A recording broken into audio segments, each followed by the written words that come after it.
Terror, det er for eksempel, hvis man går hen til et busstopsted og stikker nogen ned. Det er, hvis man tager en selvmordsvest på og går på en bus og springer sig selv i luften. Det er, hvis man går igennem et hegn, går ind i folks hus og skyder dem ned. Det er terror. Hvorfor gør man det, siger Isam B. Hvorfor gør man det? Joachim B. Olsen siger, jamen det er jo ligegyldigt, hvorfor man gør det. Isam B. siger, at det er ikke ligegyldigt, for der er en besættelse i gang. Det er ikke ligegyldigt.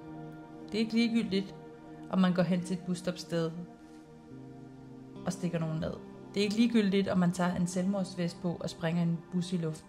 Det er ikke ligegyldigt, om man skal igennem et hegn, gå igennem det, gå ind i folks hus og slå folk ihjel. Det er ikke ligegyldigt, fordi der er en besættelse i gang. Det er, hvad han siger. Joachim B. Olsen siger, nej, det er ligegyldigt. Isam B. siger, det er forkert, vi er enige. Altså, han skifter holdning.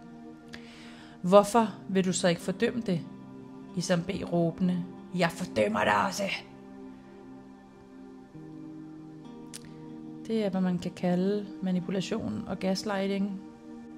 Isam Bashiri har derudover samarbejdet om at indsamle penge til Gaza med den terrorsigtede leder, som forbliver anonym fortsat, og den terrordømte Ahmani.